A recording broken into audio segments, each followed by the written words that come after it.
China has a scary new weapon that was a total secret until now. Welcome to China Uncensored. I'm Chris Chappell, and I have some exciting news. I've been making a push to get to 2 million subscribers, and over the past few weeks, there's already been over 10,000 new subscribers. Just a bit more to go. So if you're watching and you're not subscribed, hit that subscribe button now. When we get to 2 million, we'll do a special live stream for you where we'll do something we've never done before. So again, hit that subscribe button. Now, on with the show. So China is in the midst of one of the largest military buildups in history. And now, we've just discovered a previously until now secret stealth warship. This new stealth Corvette was recently spotted during sea trials. It's a groundbreaking new addition to the PLAN, the People's Liberation Army Navy. The new warship is supposedly a next-generation Corvette, a successor to the existing Type 056 Corvettes, which NATO refers to as the Jiangdao class. Now, there's some ongoing debate among some analysts as to whether this ship is actually built for the PLAN or was built for another country which purchased it. Yep, this isn't the only type of Corvette that insecure middle-aged guys like to buy and show off.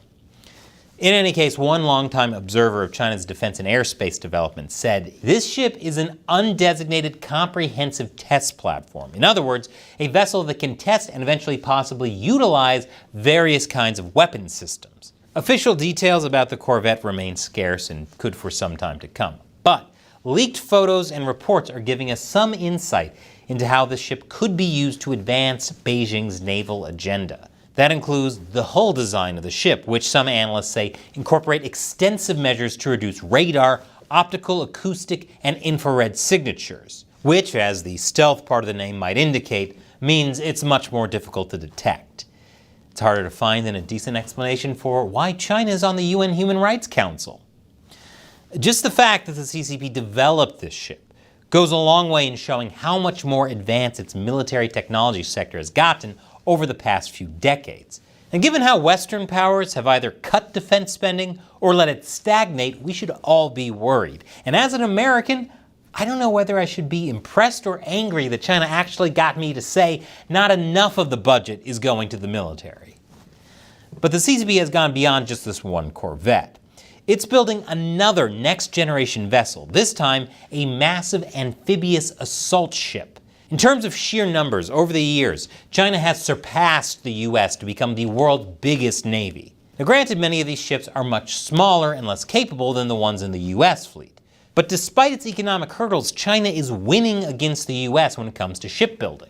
According to CSIS, the Center for Strategic and International Studies, China's new Type 076 vessel represents a substantial leap forward in the ability of the PLAN to project power further from China's shores. Power is my least favorite thing China projects, besides its insecurities. The ship is still under construction and is known as part of the Yulan class. The Yulan class is known as an LHA ship that stands for Landing Helicopter Assault.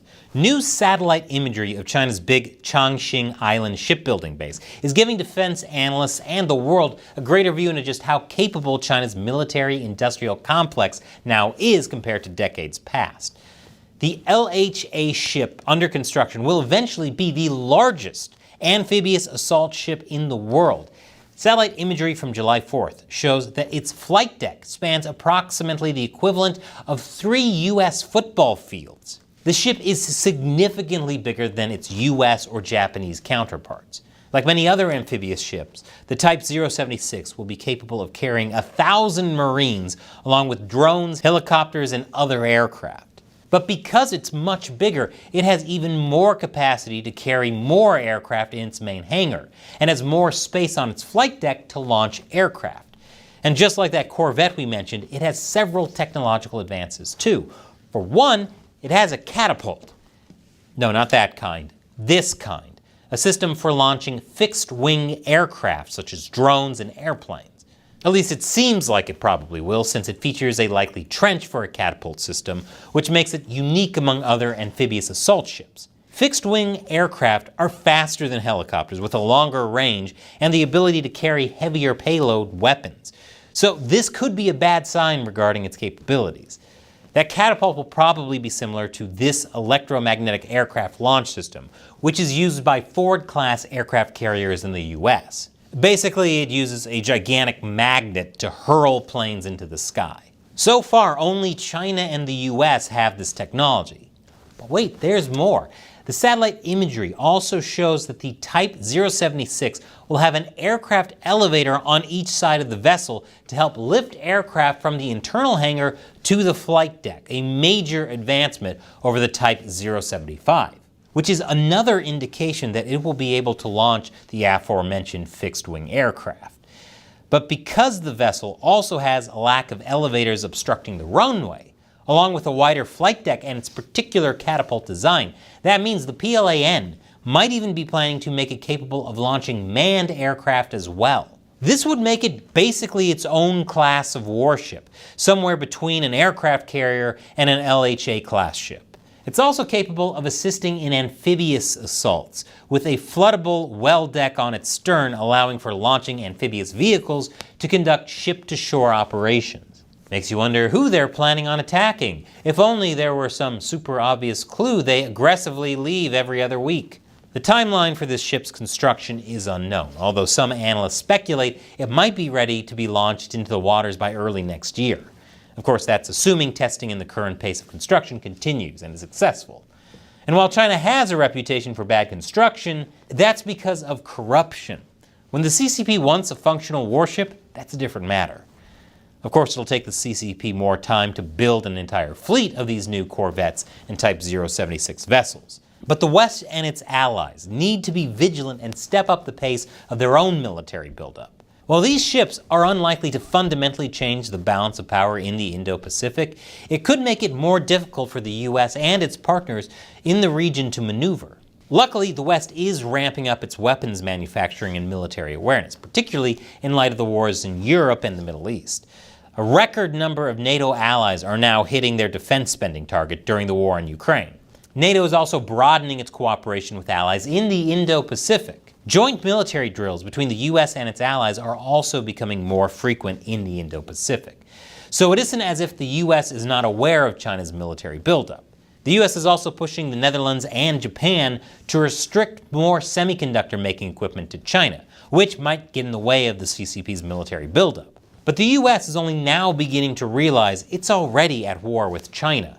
So China has a pretty devastating head start. Now, as I said at the beginning, China Uncensored is close to getting 2 million subscribers. But we have a major problem. I've heard from so many of you that YouTube has secretly unsubscribed you, multiple times in some cases. Now, I can't say for sure why they're doing that. Maybe it's because Google has a lot on the line in China. But this really hurts the show. It means fewer people watch, which means fewer ads, which means we're running out of money to make the show. YouTube would have run us out of business years ago if it weren't for the support of viewers like you on patreon.com/ChinaUncensored. All it takes is $1 an episode, and you can even set a monthly limit so you could give just $1 a month. Anything you can contribute is already a lot more than we're getting from YouTube. Again, that's patreon.com/ChinaUncensored. And as a thank you, I'll answer your questions or comments at the end of these episodes. Today's comes from Paul Pasakalu. Hiya, Chris. China seems to be in a catch-22 situation as regards Russia. On the one hand, they don't want their newfound Muscovite vassal to collapse. On the other, they don't want to provoke the anger of the West by propping Putin up too much, since Russia is an increasingly irrelevant economy compared to the US, EU, and G7, etc. Where is the point at which the Chinese cash out on helping out their friends to the northwest?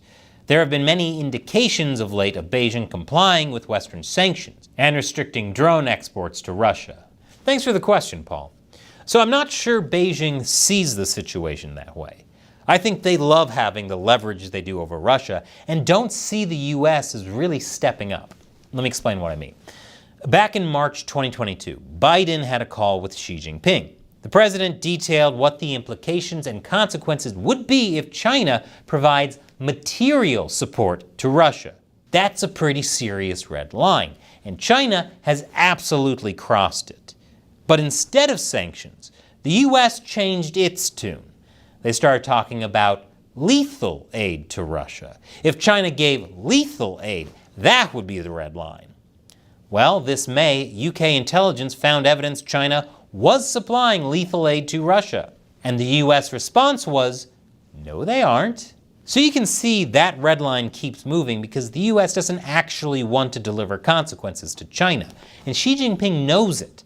That's why when Xi met Putin in 2023, he said, right now there are changes the likes of which we haven't seen for 100 years. And we are the ones driving these changes together. Clearly, Xi and Putin view the US as weak, and they will be the driver of changes for a new era. So China will continue being a threat to global democracy, fancy new warships and all, because they aren't getting the pushback they should. Thanks for your question and your support, Paul. And as I said, Patreon support is the only thing keeping this show going. So please click that orange button to join me on Patreon. And here's a video I want to show you from my other show, Deep Thoughts While Gaming. Japan is in danger if China invades Taiwan. So they came out with Final Fantasy XIV Dawn Trail, which encourages players to defend the game's island nation from a sinister evil. Once again, I'm Chris Chappell. See you next time.